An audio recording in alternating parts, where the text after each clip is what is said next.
O convite chegou em papel cartão creme, com a caligrafia caprichada da minha nora, fluindo pelo papel com aquela elegância treinada que ela cultivava desde que se casou com o meu filho mais velho.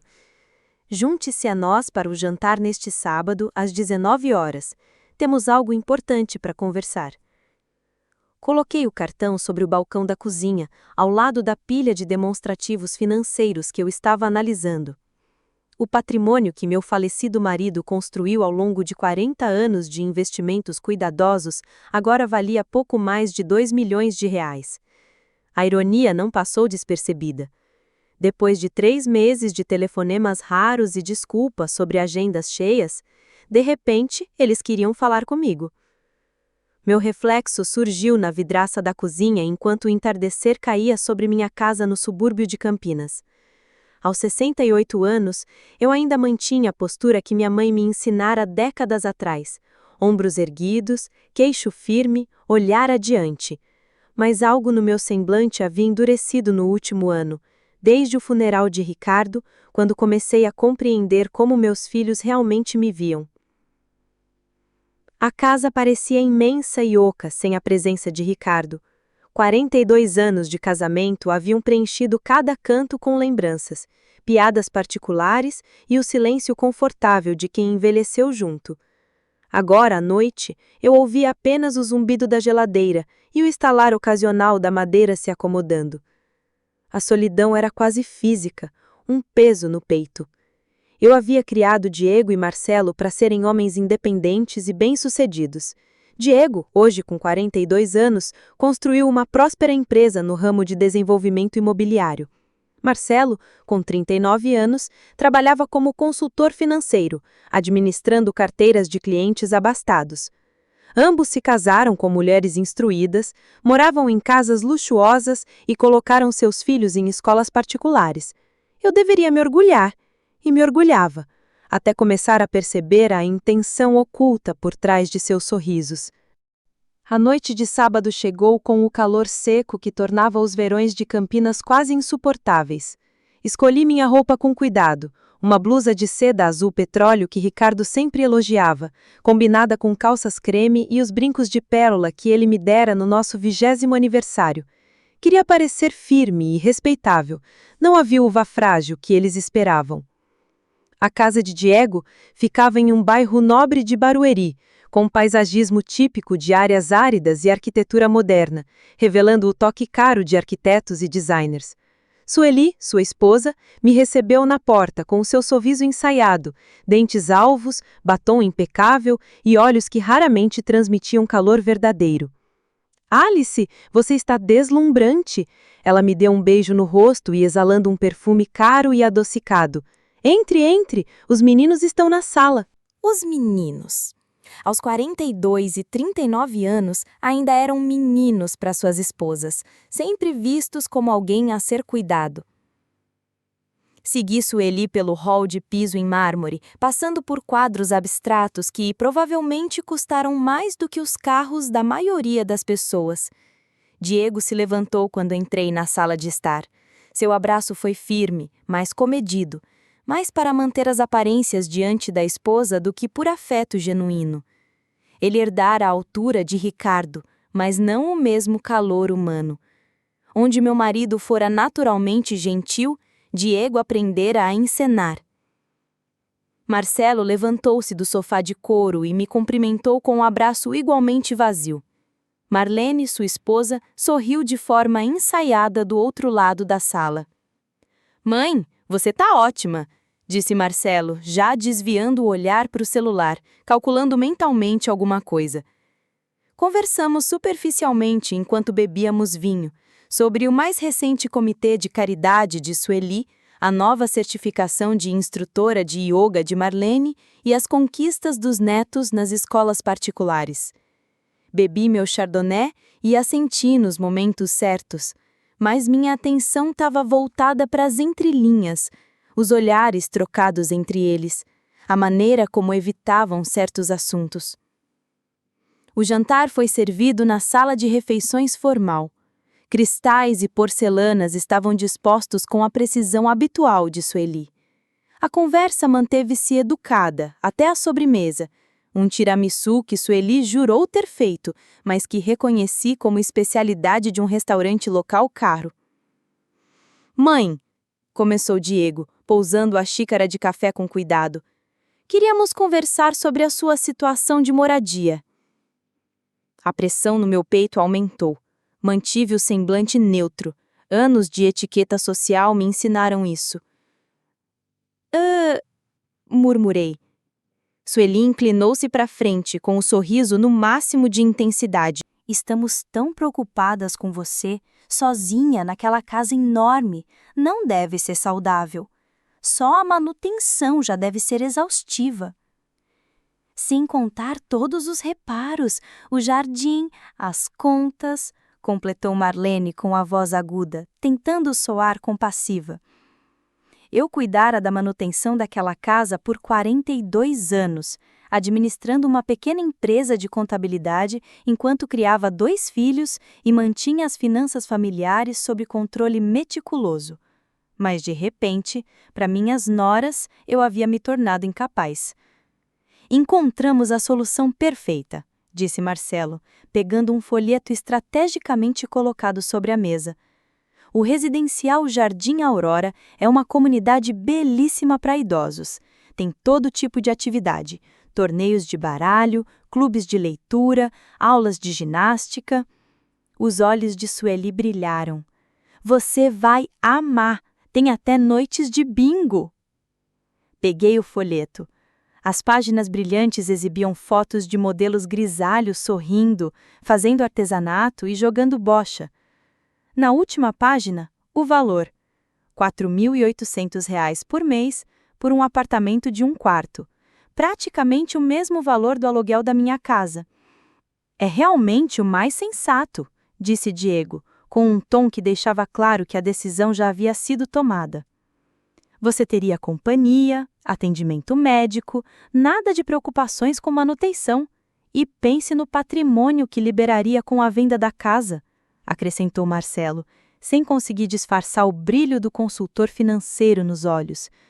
Nós poderíamos ajudá-la a investir de forma inteligente, garantir que dure.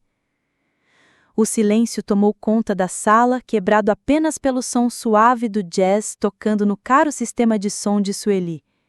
4 pares de olhos estavam fixos em mim, aguardando minha reação. Eles esperavam gratidão, talvez uma resistência simbólica que poderiam contornar com argumentos sobre meu bem-estar. Em vez disso, cruzei as mãos no colo e sorri. Não foi um sorriso caloroso. No último ano, observando com atenção meus filhos e suas esposas, aprendi a escolher bem minhas palavras para cada ocasião. Que delicadeza de vocês planejarem o meu futuro, comentei em voz baixa. O silêncio se prolongou. O sorriso de Sueli vacilou levemente. Só queremos o melhor para você, mãe, disse Diego com um tom sutil de impaciência. Assenti devagar, como se estivesse realmente ponderando sobre o que diziam. Por dentro, uma frieza cortante se espalhou, como gelo se formando numa vidraça. Pensei em Ricardo. Como ele trabalhou mais de 60 horas por semana durante décadas para garantir nossa segurança. Como confiou que, quando partisse, nossos filhos cuidariam de mim. Como nós dois fomos ingênuos. E quando seria essa mudança? Perguntei com firmeza. Quanto antes, melhor, respondeu Sueli com um certo alívio estampado no rosto. O residencial Jardim Aurora tem lista de espera, mas haverá uma vaga no mês que vem. Podemos ajudar com a mudança, claro. E já falamos com um corretor. O mercado imobiliário está aquecido, dá para conseguir um bom valor. Observei seus rostos ansiosos, já mentalmente dividindo a herança. Confundiram minha dor com fraqueza, meu silêncio com submissão. Para eles eu era apenas uma viúva solitária, pronta para ser administrada e controlada. Mal sabiam com quem estavam lidando. Vou precisar de um tempo para pensar, respondi por fim. Claro, disse Diego apressado, Mas não demore muito, oportunidades assim não duram para sempre. Peguei minha bolsa, aceitei os abraços formais e caminhei até o carro, no mesmo ritmo calmo que mantive a noite inteira. Ao dirigir pela noite em direção à minha casa silenciosa, minha mente já trabalhava, calculava e traçava planos.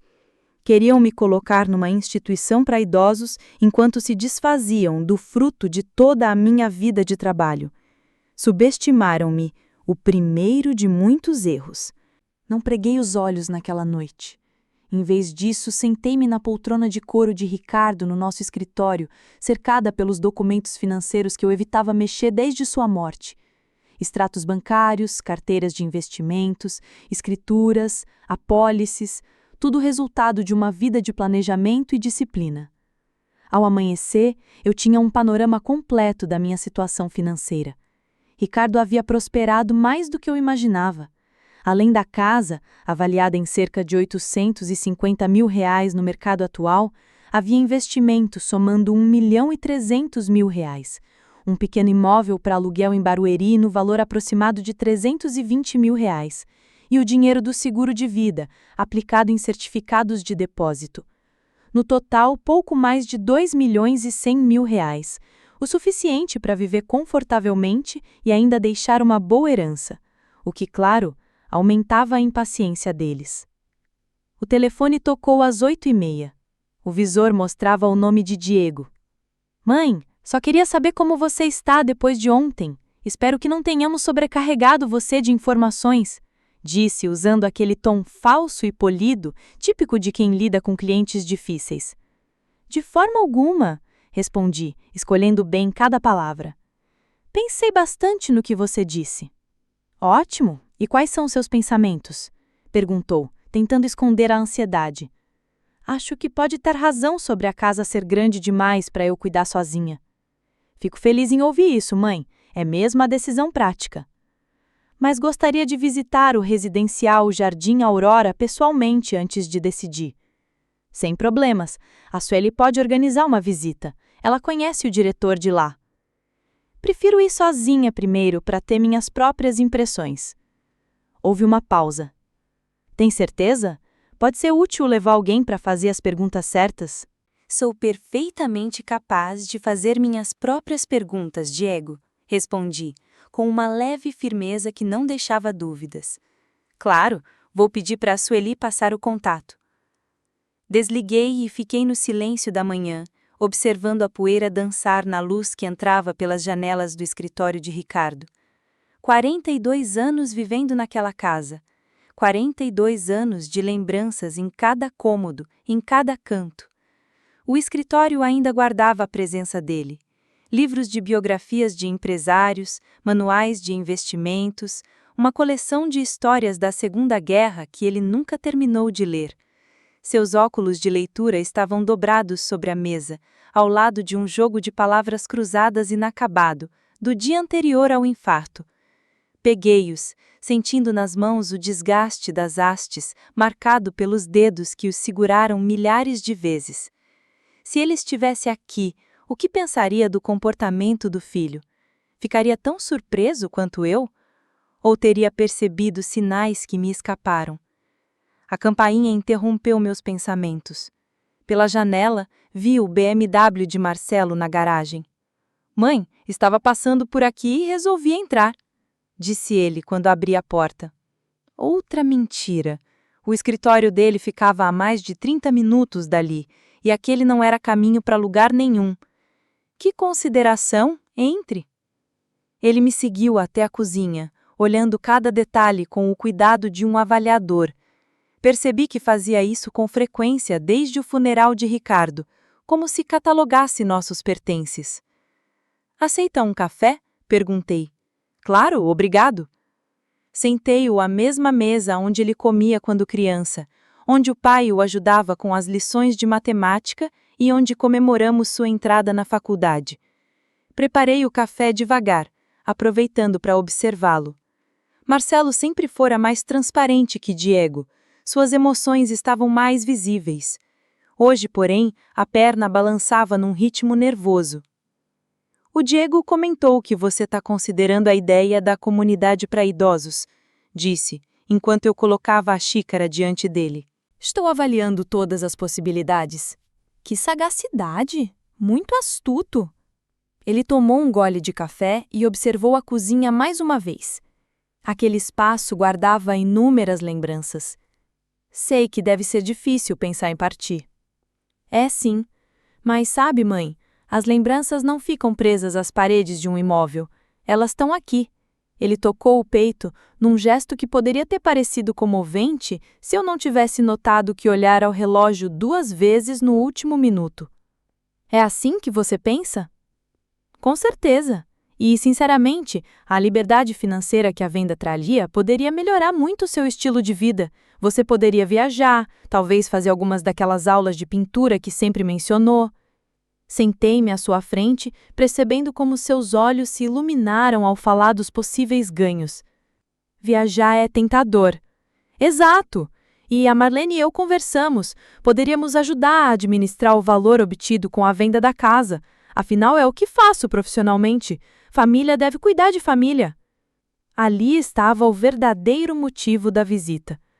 Então você gostaria de gerir meus investimentos?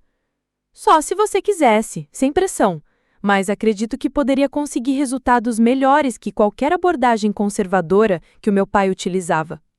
Abordagem conservadora. A estratégia prudente e meticulosa do Ricardo construiu nossa segurança financeira ao longo de mais de 40 anos, resistindo a crises e preservando recursos por meio de diversificação e paciência. Mas, para o Marcelo, aquilo era apenas conservador. Um código para insuficiente, ultrapassado, deixando dinheiro parado. De que tipo de retorno estamos falando? Os olhos de Marcelo brilharam. Bem, tenho clientes obtendo ganhos anuais de cerca de 15%, chegando até 20% com estratégias de crescimento mais ousadas, mercados emergentes e um pouco de exposição a criptomoedas. Quase sorri. Ricardo teria achado graça na ideia de apostar nossas economias em moedas digitais. Parece bem ambicioso, comentei, cautelosa. A questão é, mãe, na sua idade...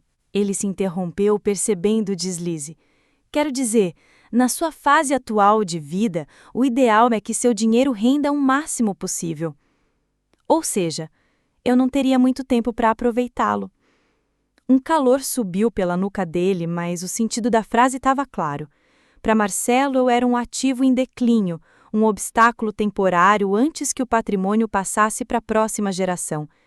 Arriscar minha segurança não era problema, pois ele e o Diego ficariam com os ganhos e não com as perdas. Agradeço a oferta, mas preciso refletir. Claro, sem pressa, respondeu, embora seu olhar denunciasse a decepção. Assim que ele saiu, telefonei para o residencial Jardim Aurora e agendei uma visita para a tarde seguinte. Depois, liguei para o advogado Jailson Santana, amigo de longa data do Ricardo.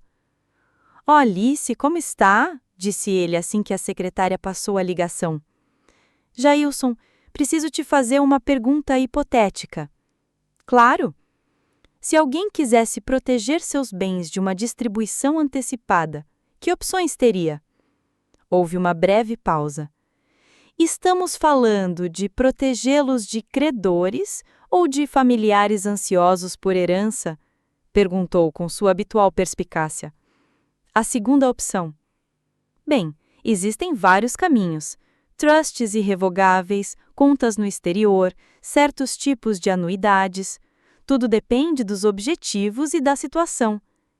E se a pessoa quisesse manter controle total dos bens durante toda a vida e, ao mesmo tempo, evitar pressões sobre decisões financeiras?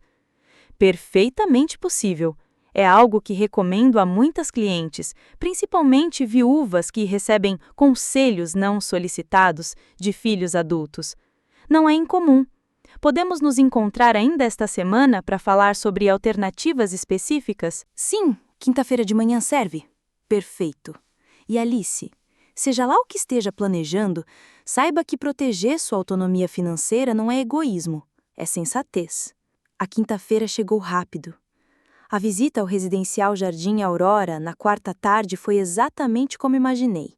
Instalações limpas, bem equipadas e pensadas para acomodar corpos envelhecidos com a máxima rentabilidade. A coordenadora de atividades, uma mulher sorridente e determinada chamada Laura, me mostrou a sala de artesanato, a pequena biblioteca e o refeitório, com horários e mesas marcadas. Acreditamos que essa organização dá mais segurança aos moradores, disse ela, passando por um grupo de idosos assistindo televisão na área comum. Alguns cochilavam nas poltronas. O apartamento apresentado tinha um quarto, uma pequena sala, cozinha compacta com micro-ondas e fogão de 2 bocas, sem forno tradicional. Sem espaço para uma mesa de jantar de verdade, sem lugar para os livros do Ricardo ou para o piano que toquei por 50 anos. É bem funcional, comentei. Exatamente, respondeu Laura. Vida prática para o próximo capítulo.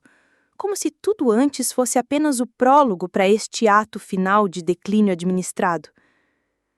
Naquela noite, Diego telefonou. E então, como foi a visita? Instrutiva. E o que achou? Acho que agora entendo o que você e o Marcelo estão planejando para mim. Só queremos que esteja segura e feliz, mãe. Querem mesmo? Ou preferem que eu seja administrada e controlada? O silêncio durou mais que o habitual. Não sei do que está falando. Acho que sabe sim, Diego. Desliguei antes que pudesse responder. Meu coração acelerava com a satisfação de dizer a verdade. Pela primeira vez desde a morte de Ricardo, senti-me plenamente desperta, com cada nervo tomado de propósito. Amanhã encontraria Jailson. Amanhã começaria a erguer a fortaleza que protegeria tudo o que Ricardo e eu conquistamos. E meus filhos perceberiam que a mãe deles estava longe de ser a viúva indefesa que imaginavam. O escritório de Jailson Santana ficava no último andar de um prédio discreto em Barueri, o tipo de lugar que prezava mais pela eficiência do que pela aparência. Sempre admirei isso nele. Em uma cidade obcecada com imagem, ele focava em resultados. Alice, disse ele, levantando-se da mesa de maógno quando a secretária me conduziu. Aos 72 anos, mantinha a postura de quem passou 5 décadas guiando pessoas pelas armadilhas da vida. Você tá ótimo. Sinto-me mais clara do que estive em muitos meses, respondi, acomodando-me na poltrona de couro diante da sua mesa. Ótimo, clareza é fundamental para o que vamos tratar. Ele abriu uma pasta de arquivo, revelando diversos documentos já preparados. Anotei algumas possibilidades com base na nossa conversa por telefone, mas antes, preciso compreender exatamente a situação. Relatei tudo: o convite para o jantar, a visita à unidade de repouso, a proposta de investimento de Marcelo e a impaciência mal disfarçada de Diego.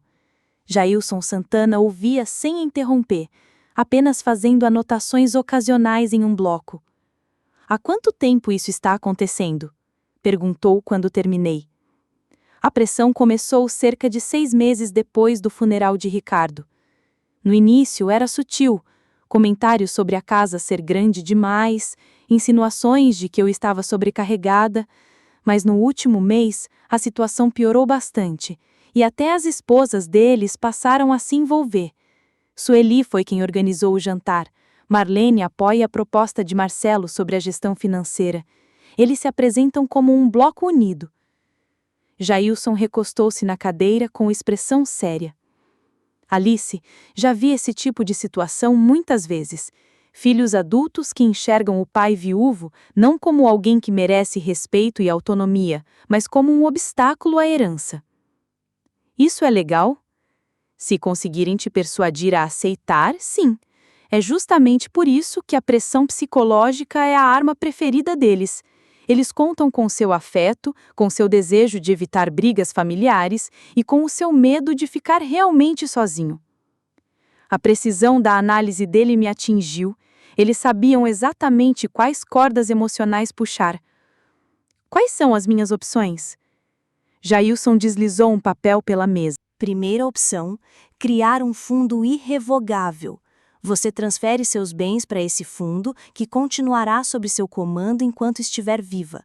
Depois da sua morte, serão distribuídos conforme as regras que você definir agora, incluindo condições que seus filhos deverão cumprir.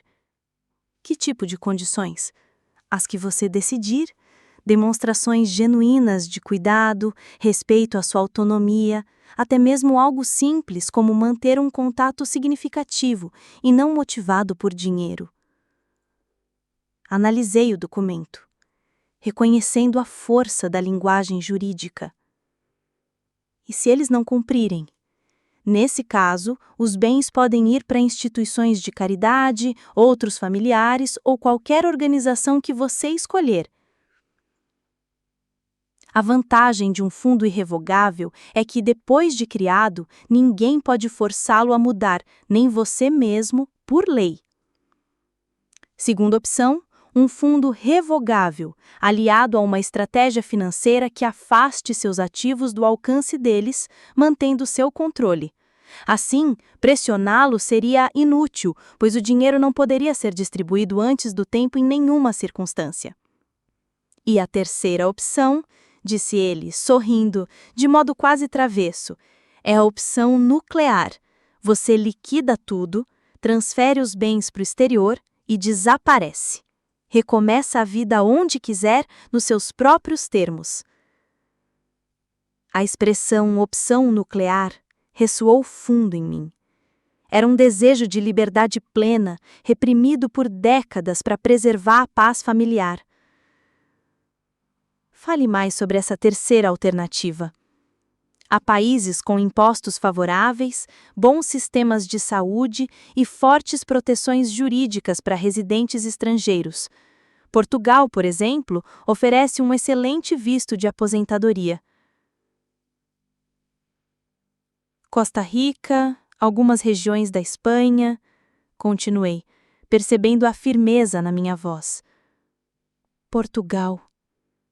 Você já esteve lá?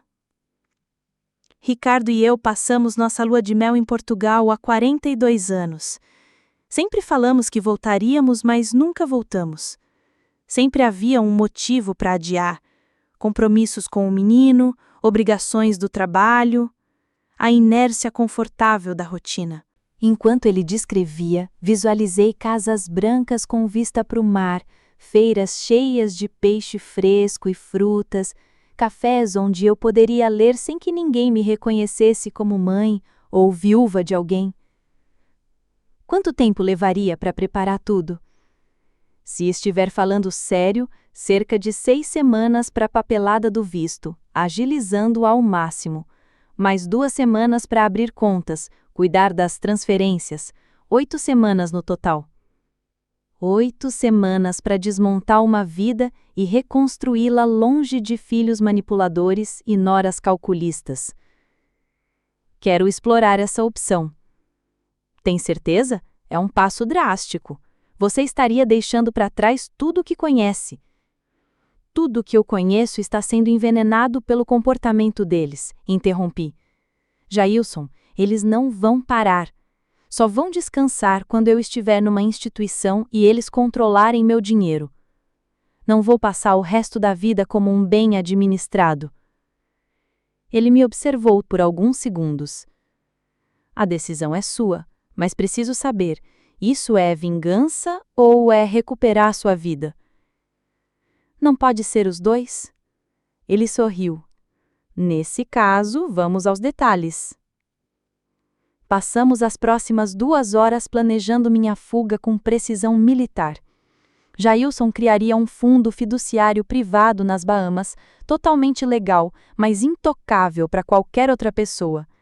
Meus bens seriam vendidos aos poucos, convertidos em investimentos internacionais e transferidos em valores que não chamassem a atenção da Receita. A casa vai demorar mais para vender, avisou, a menos que aceite um preço rápido. Não tenho pressa. Quero que pensem que eu estou analisando as ideias deles enquanto organizamos tudo. E como vai lidar com a pressão enquanto isso? Deixe isso comigo. Naquela noite, Sueli telefonou. Alice, eu espero que não se incomode com o meu contato. Diego comentou que seu passeio pelo Jardim Aurora foi excelente. Foi informativo.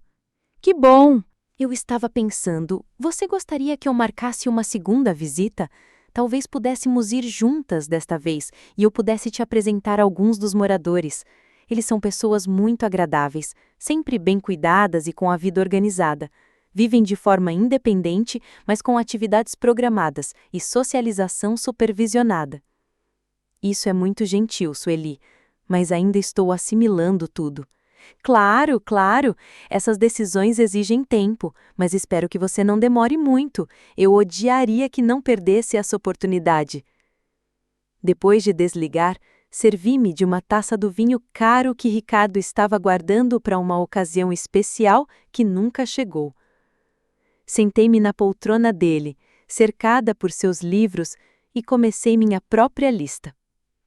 Itens para vender discretamente. As boas joias, a coleção de relógios de Ricardo, o jogo de prata que ganhamos no casamento e usamos talvez uma dúzia de vezes em 42 anos. Itens para doação. A maioria dos móveis, o vasto guarda-roupas de Ricardo, utensílios de cozinha que eu jamais precisaria em um apartamento em Portugal. Itens para levar. A porcelana da minha avó, as fotos preferidas de Ricardo, os álbuns que registravam nossa vida juntos, alguns poucos livros de valor sentimental. Itens para deixar para trás. Todo o resto, inclusive as ilusões que eu nutria sobre o caráter dos meus filhos. O telefone tocou novamente às 9 horas. Diego, mãe, a Sueli disse que falou com você mais cedo. Ela está muito animada para te ajudar nessa transição. Então, pelo que eu entendi, sei que é uma decisão importante, mas achamos que é a escolha certa. E, sinceramente, quanto antes vender a casa, melhor. O mercado já começa a dar sinais de desaceleração. Diego, estive pensando no que você disse outro dia sobre o residencial Jardim Aurora, sobre família cuidando da família. A voz dele se animou. Exatamente isso, é disso que se trata. Concordo. Família deve cuidar da família. Mas a questão é, quais membros da família realmente têm feito isso? Silêncio. Não sei o que você quer dizer, mãe. Quando foi a última vez que me visitou sem precisar de algo? Quando ligou só para conversar? Quando demonstrou interesse pelo meu bem-estar que não estivesse ligado à minha casa ou ao meu dinheiro? Isso não é justo. Temos estado ocupados, mas isso não significa que não nos importemos. Ocupados há 8 meses, ocupados demais para ver como está sua mãe viúva, a não ser para falar sobre meus arranjos de moradia? Mãe, você está sendo irracional. Irracional, a palavra que os homens usam quando as mulheres não obedecem.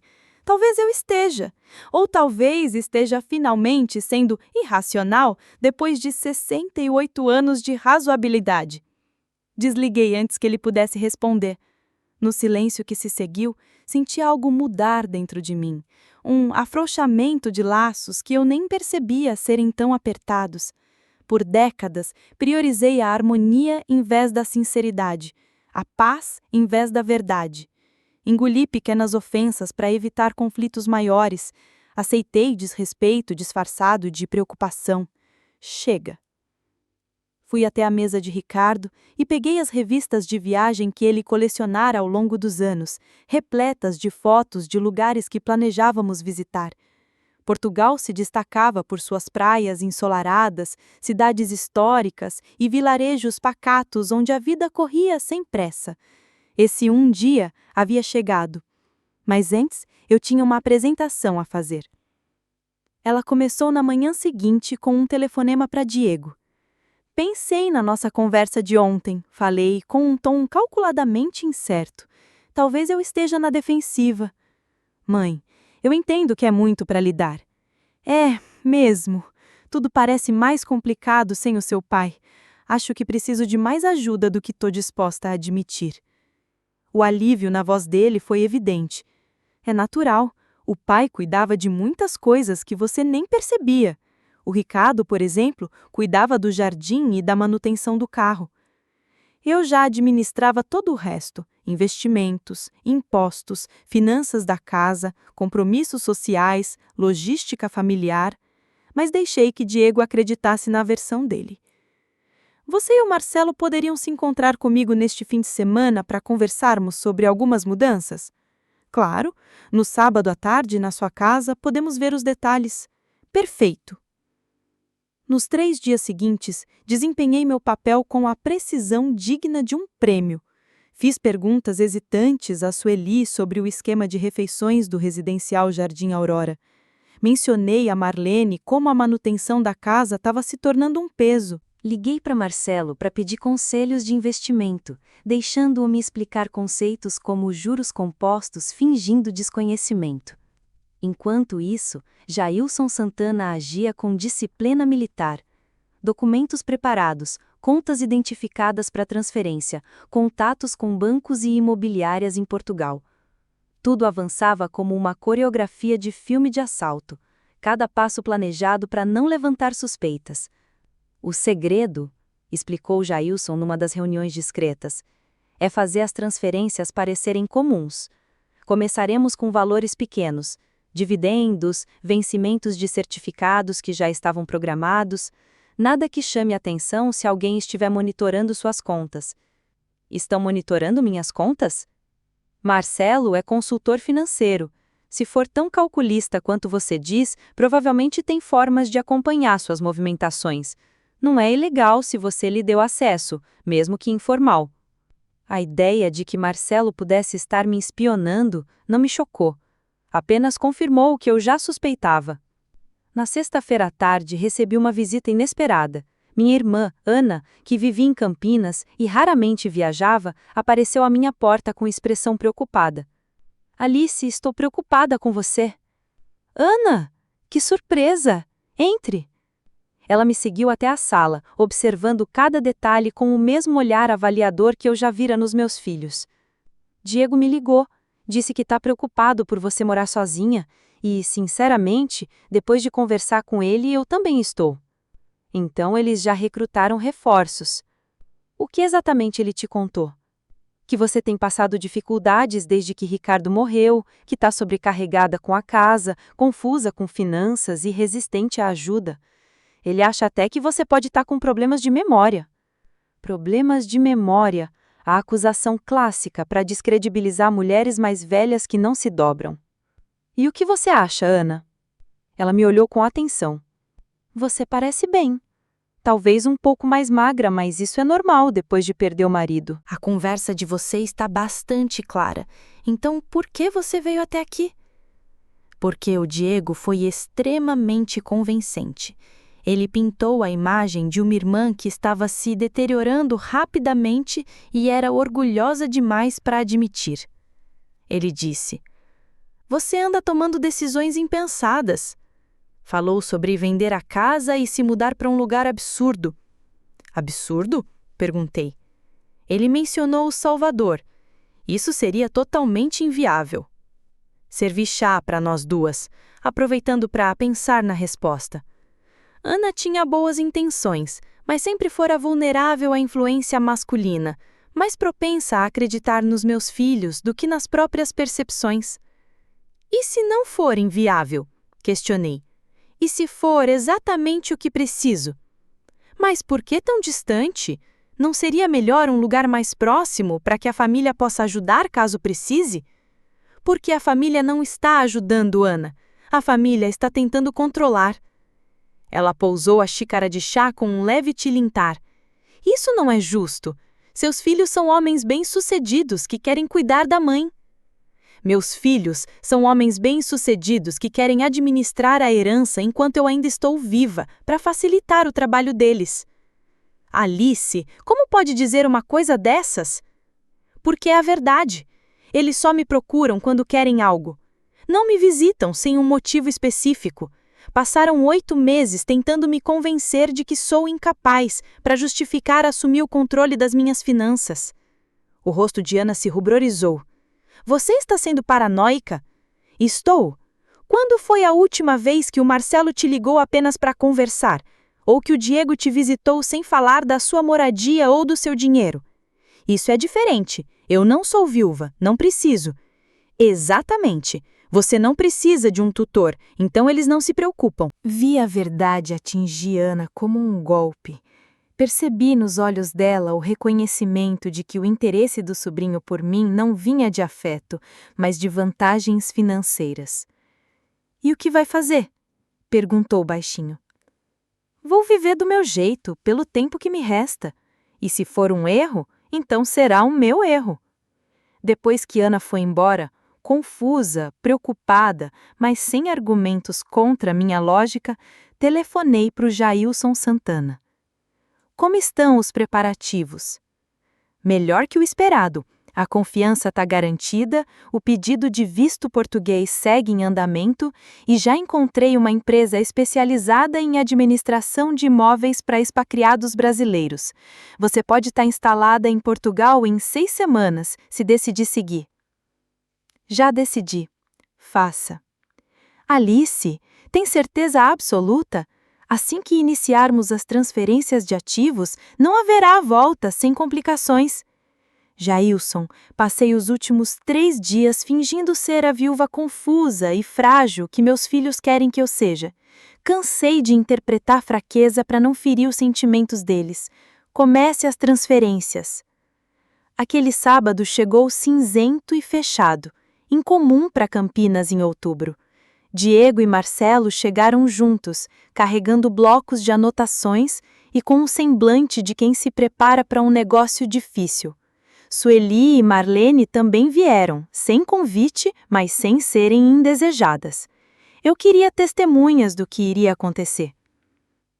"Mãe, você parece cansada", disse Sueli com uma preocupação artificial na voz.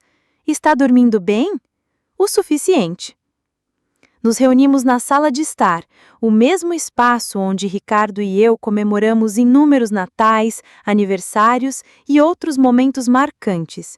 Agora, porém, parecia uma sala de negociações. Diego começou a ler suas anotações. "Fizemos algumas estimativas preliminares para a venda da casa e selecionamos opções de investimento para o valor obtido." Marcelo abriu sua pasta e acrescentou: "Comparei o custo de uma moradia assistida com suas despesas atuais. Só a economia mensal já pagaria algumas viagens maravilhosas." Eles trouxeram gráficos, projeções e até um cronograma para a mudança. Prova de que já vinham planejando isso havia bastante tempo. "É impressionante", comentei, recebendo os papéis com aparente gratidão. "Vocês claramente pensaram muito no meu futuro." "Só queremos o melhor para você, mãe", disse Diego. "E para a família como um todo", completou Marcelo. "Assim os recursos serão usados de forma eficiente." Recursos. Não a mãe, não a matriarca, não a mulher que os criou. Apenas recursos. "Tenho algumas perguntas", falei. "Claro", respondeu Sueli animada. "Queremos que se sinta tranquila com a decisão." "Quem cuidaria da venda da casa?" "Já tenho um corretor, especializado em vendas rápidas", disse Diego. "E meus pertences pessoais?" "Podemos ajudar a organizar tudo", ofereceu Marlene. "Você decide o que fica e o que será doado." "E as coisas do Ricardo? Os livros, ferramentas, a coleção de aeromodelos?" "Pensamos em distribuir entre os netos", disse Marcelo, "como lembranças." Distribuir como lembrancinhas de festa. "E se eu quiser viajar antes de me instalar no residencial Jardim Aurora?" "Viajar?" A voz de Diego tinha um tom de alerta. "Mãe, acho que isso não é prático nessa fase da vida." "Que fase é essa exatamente?" "Bem, você tem 68 anos e viajar sozinha pode ser complicado. O seu pai e eu viajamos bastante, nunca tive problema." "Isso é diferente", disse Sueli com doçura forçada. "O Ricardo estava lá para resolver a parte prática." O mesmo Ricardo que confiava em mim para reservar voos, achar hospedagem e lidar com idiomas. Mas na história que eles agora contavam, eu era a dependente indefesa. Entendo, falei, deixando os papéis de lado. Então, a recomendação de vocês é que eu venda a minha casa, vá para uma moradia supervisionada, liquide meus bens para vocês administrarem e esqueça qualquer plano de viagens ou aventura sozinha. Não colocaríamos assim, começou Marcelo. Como colocariam? Queremos garantir sua segurança. De quem? A sua, claro. Sério? Porque parece que você quer assegurar sua própria estabilidade financeira, afastando qualquer chance de eu usar minha herança para mim mesmo. A sala permaneceu em silêncio, exceto pelo tic-tac do relógio de pêndulo de Ricardo. 4 rostos me observavam com expressões que iam do espanto à preocupação. Mamãe disse com cautela: "Acho que você está interpretando mal as nossas intenções." "Ah, é mesmo? Então me explique por que, em 8 meses desde que fiquei viúva, esta é a primeira vez que todos vocês se reuniram na minha casa. Explique por que praticamente todas as nossas conversas giraram em torno da minha residência e das minhas finanças. E também por que pediu à minha irmã que tentasse me convencer de que sou incapaz de cuidar de mim mesma." "Pedimos a Ana porque estávamos preocupados", justificou. "Não, você chamou a Ana porque precisava de uma aliada para sustentar essa história de que estou perdendo as faculdades mentais." O rosto de Sueli ficou corado. "Alice, não é isso que estou querendo dizer. Você quer que eu seja administrável, fácil de controlar e agradecida pela sua ajuda. Quer posar de heroína, salvando o parente indefeso enquanto coloca as mãos nos meus bens." Levantei-me e fui até a mesa de Ricardo, onde estava uma única folha de papel. "Tenho algo para vocês." Peguei a folha, sentindo o peso daquele instante se instalar ao meu redor como um manto espesso. 4 pares de olhos me seguiam, cada vez mais inquietos, enquanto eu voltava para minha cadeira. "Esta é uma carta que eu escrevi para o seu pai, logo após o diagnóstico", anunciei com voz firme. "Ele estava tão preocupado em me deixar sozinha, tão aflito se vocês rapazes cuidariam de mim, e eu prometi a ele que cuidariam." Diego se remexeu incomodado. "Mãe, nós estamos cuidando de você. Deixe-me terminar." A autoridade na minha voz o calou na hora. "Ricardo me fez prometer algo em troca." Prometi que não deixaria ninguém, nem mesmo a família, me tratar como algo menor do que eu sou. Ele dizia que o pior que poderia me acontecer não era ficar só, mas sim estar cercado de pessoas que me vissem como um peso a ser administrado, e não como uma pessoa a ser respeitada. Olhei para cada um deles, gravando aquele momento na memória. Seu pai era um homem sábio. "E o que isso tem a ver com o fato de Marcelo ter começado tudo?" perguntou Sueli. Coloquei a carta de lado e peguei outro documento. Esta é uma cópia do contrato de fideicomisso que estabeleci há cerca de 3 semanas. Todos os meus bens, a casa, os investimentos, o valor do seguro de vida, tudo foi transferido para um fundo irrevogável. A cor sumiu do rosto de Diego. "Do que está falando?" "Estou me protegendo exatamente contra o que vocês estão tentando fazer comigo." Abri o documento, lendo alguns trechos da linguagem jurídica que já me eram tão familiares quanto uma oração. "Este fundo garante que meus bens permaneçam sob meu controle enquanto eu viver, mas impede que qualquer outra pessoa os acesse, sob qualquer circunstância." "Você não pode fazer isso", disse Marcelo, erguendo a voz. "Esses bens fazem parte do patrimônio da família. Esses bens são meus, conquistados por mim e pelo seu pai ao longo de 42 anos de casamento. Não foram doados para vocês, nem prometidos, nem mantidos em fideicomisso para seu benefício." A expressão de nora preocupada de Sueli desapareceu. "Isso é loucura! Você está sendo manipulada por alguém. Esse advogado está se aproveitando de você." "Jailson Santana é o advogado da nossa família há 25 anos. Ele está me protegendo de manipulação, não facilitando-a." Marlene se inclinou para frente, usando o mesmo tom condescendente que provavelmente empregava com clientes difíceis no seu estúdio de yoga. Alice, você claramente não está raciocinando de forma equilibrada. Decisões financeiras desse porte não deveriam ser tomadas enquanto ainda está de luto. Eu não estou mais de luto, interrompi. Já encerrei o meu lamento pela morte do seu pai há meses. O que tenho chorado desde então é o relacionamento que eu pensava ter com meus filhos. Diego levantou-se bruscamente e foi até a janela. Isso é um absurdo! Mãe, a senhora vai acabar sozinha e sem dinheiro, e não poderemos ajudá-la. Eu já estou sozinha, Diego. E estou assim desde que seu pai morreu, porque nenhum de vocês demonstrou interesse genuíno pelo meu bem-estar. Quanto a ficar sem dinheiro, sorri, sentindo o prazer de um jogador de xadrez ao anunciar o xeque-mate. É aí que as coisas ficam interessantes. Peguei um terceiro documento. Este é o meu Novo Testamento, assinado na semana passada. Como todos vocês deixaram claro que me veem mais como um obstáculo à herança do que como uma mãe digna de respeito, fiz alguns ajustes na forma como meus bens serão distribuídos. Que tipo de ajustes? Perguntou Marcelo quase num sussurro. Os bens do fundo serão distribuídos após minha morte, de acordo com critérios muito específicos. Os beneficiários precisarão demonstrar preocupação genuína pelo meu bem-estar através de contato regular e significativo. Precisarão respeitar minha autonomia e minhas decisões e me tratar como pessoa, não como um cofre a ser administrado. Isso é subjetivo, disse Diego, nervoso. Quem vai determinar isso? O fundo tem um executor independente, alguém que observou seu comportamento comigo durante o último ano. Alguém capaz de avaliar objetivamente se vocês cumpriram os critérios. O silêncio que se seguiu foi pesado. Eles haviam pressionado, manipulado e calculado certos de que me fariam ceder. Nunca imaginaram que todo esse comportamento estava sendo observado, registrado e julgado. Quem é o executor?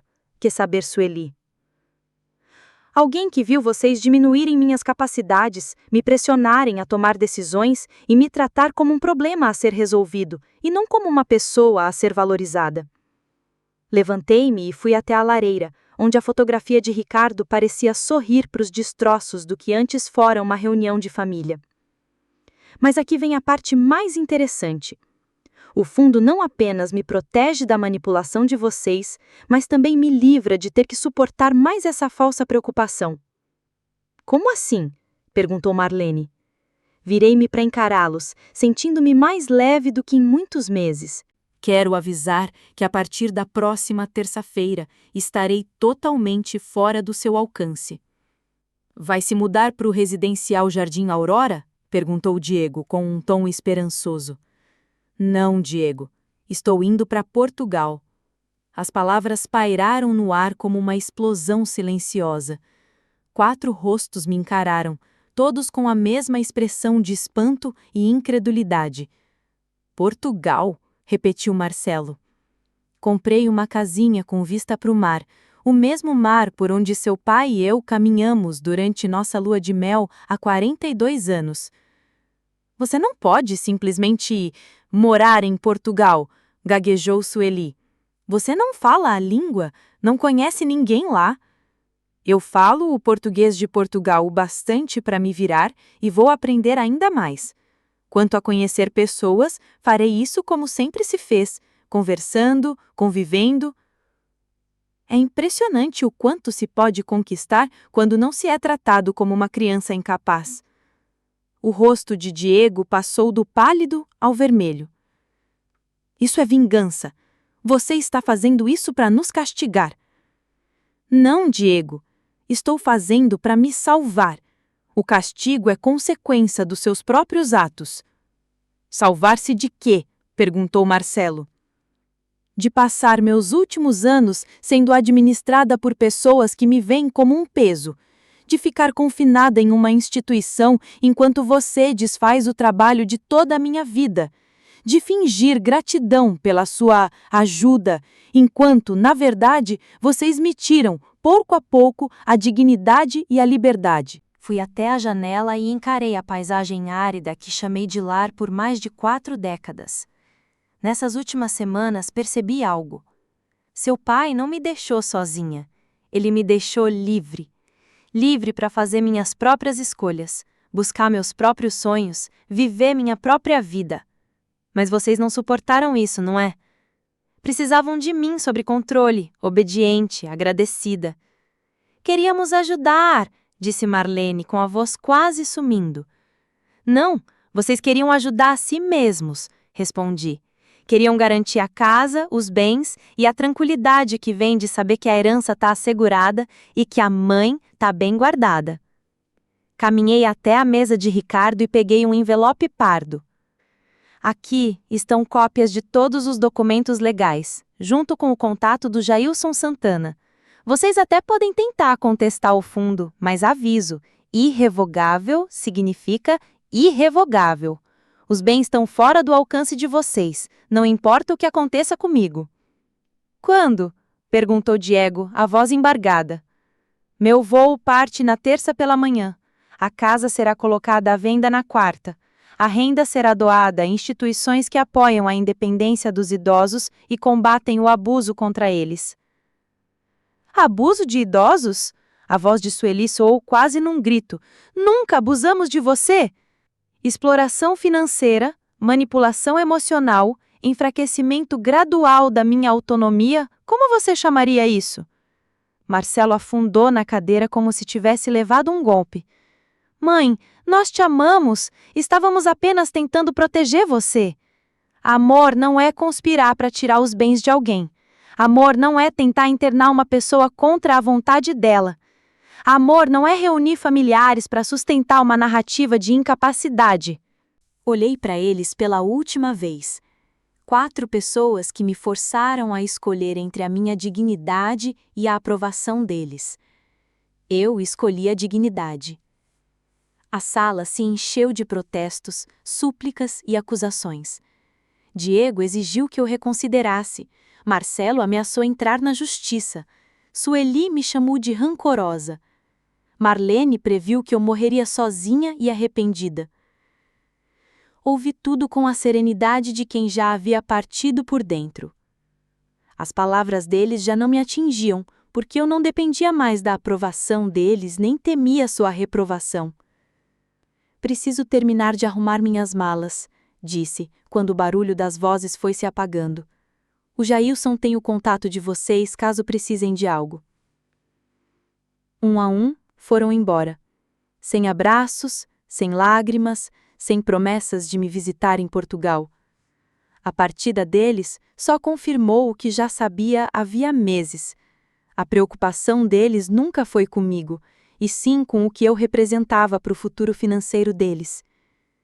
Quando a porta se fechou atrás deles, atravessei a casa silenciosa pela última vez. No escritório, guardei as fotos favoritas de Ricardo e a carta que ele me deixou pouco antes de morrer, a mesma em que me fez prometer viver intensamente o tempo que me restasse. Não deixe que eles façam você se diminuir, Alice, ele escreveu. Você é mais forte do que imagina, mais corajosa do que acredita e mais digna de amor do que eles jamais compreenderão. Se eles não conseguem ver isso, encontre quem consiga. Na terça de manhã, o céu estava claro. Eu me mantinha de pé na sala vazia com 2 malas e uma bagagem de mão. Tudo o que eu precisava para a nova fase da minha vida estava ali, reduzido ao essencial. O restante, móveis, louças, enfeites, ficaria a cargo da empresa de vendas de espólio. O táxi chegou pontualmente. Ao nos afastarmos da casa onde vivi metade da minha vida, não olhei para trás. Alguns capítulos não terminam com um desfecho, e sim com libertação.